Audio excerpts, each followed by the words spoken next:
I woke up this morning and I said to myself, this is going to be a fantastic day. This is just going to be such an awesome day today. And I was so excited about how this day was going to unfold. I got up, I took a shower, and I had some breakfast, and after breakfast, I sat and I began to meditate. And during my meditation, I had this rush come over me, this feeling just flood my being, and I felt such gratitude for being able to sit in that moment and just be. And I was listening to a little bit of real light meditation music in the background, and I could hear the birds singing, and the sun was shining through the window. And I just had this most incredible feeling, just how wonderful it was to be in that particular moment. That moment was incredible. And I just sat with it for as long as I could. And more things started to come into my awareness about how wonderful my life is, and how incredible my life has been, and how many wonderful things I've been able to experience, and how awesome it is that I'm at this point in my life where I'm doing what I love. I'm around people that I love, and and life is exciting, and I'm so thrilled about what's going to come next. And I wanted to try to figure out a way, how can I express to you that it's possible for you to wake up every single day of your life feeling wonderful and incredible. Now, that's not to say that they would all be to the extent that I've been feeling it on this day, but that each day can be as wonderful in various ways. It can be wonderful. It's just in this particular day, this just sense of it's okay to just be present. Just be present and be aware of the wonderful things that are transpiring in the moment, right now, right here in this moment. How awesome is it that we get to sit here and chat with each other about awesomeness, about being awesome, having awesome days, and being happy and enjoying and loving your life. And happiness is the goal, right? We want every day to be as joyous as it can be. And I know there's going to be days that aren't going to feel quite so good. There's going to be days where you're going to wake up feeling exhausted, and there's going to be days when you wake up feeling like you don't want to get out of bed today because it's so warm and cozy in bed, and it's raining outside, and you know how wonderful it is to sleep when it's raining outside. There's going to be days like that. But wouldn't it be awesome if the majority of your days were incredible? Even those days that you wake up not wanting to get up because it's cold and rainy outside, you'd rather stay in bed.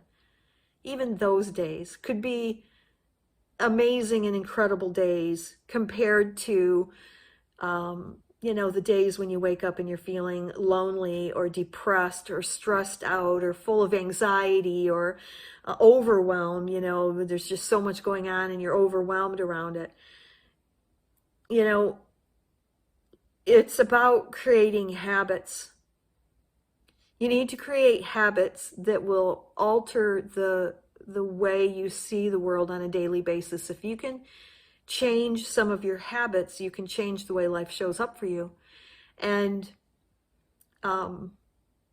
this is part of the spiritual journey.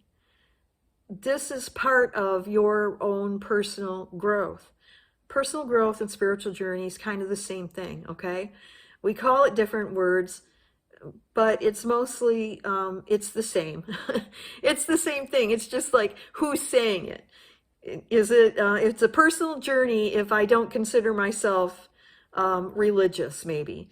It's a spiritual journey if I consider myself religious or spiritual. But they're the one and the same. They're both the same. Spiritual journey, personal growth, all one.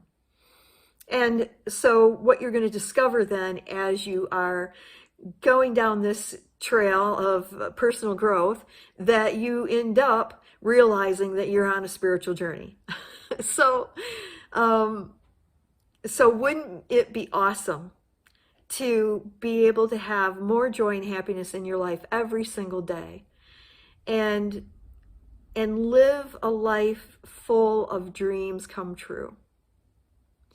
And how do you do that? Right? It always comes down to, well, how do I do that? Well, the first thing is, we've talked about this before, make a choice. And then secondly, you have to change something. Because if your experience of life right now is not happy, happy, joy, joy, and there's things that you want to change, then we have to look at those things and we have to change those things. And looking at them can be difficult and challenging and frightful. Or you could look at it and say, well, it's going to be exciting, and it's going to be bringing me what I want. And those are two different perspectives on the same task or the same goal. And which would you prefer? Would you prefer it to be a struggle, or would you prefer it to be a happy journey? We're choosing it in every single moment. And it comes back to the choosing again, right? We got to make a choice. Well, the first choice is that I'm going to change something. The second choice is that I'm going to make an effort towards that change every single moment of every single day. And when I find myself not being happy about something, well, how can I change my thoughts around that thing so that I feel better about it, so I can be happier about it? And I'm not sure who it was. I want to say it was Byram Katie, but I'm not positive about where this came from. But the thought is that there's three kinds of business. Okay, there's my business, there's your business, and then there's God's business. And we always have to ask ourselves, whose business am I in? And if I'm worried about something that you're doing, then I'm in your business. And if I'm in your business, then there's nobody paying attention to my business. So the idea is to get out of everybody else's business, keep your attention on your own business, and know there's nothing you can do, that God's taking care of what God's business is.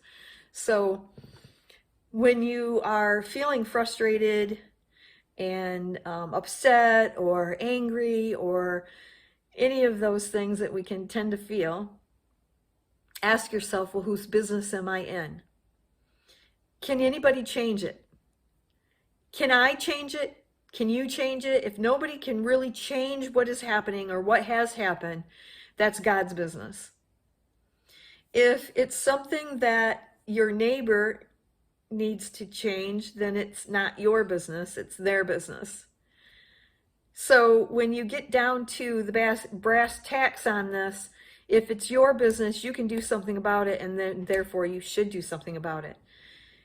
But if nobody's minding your business, then your business is just going to fall apart, right? Your life will fall apart if you're paying too much attention to somebody else's business or getting too involved in God's business. And you could probably look this up. Google Byram Katie. I'm pretty sure that's who it was. But if not, Google something like my business, your business, God's business, and see. It'll come up for you, I'm sure. And just dive into that a little bit, because, the only way to change your life is by changing what's going on in your own mind and how you are perceiving things and how you respond to things. That's the bottom line. How am I perceiving it? How am I responding to it?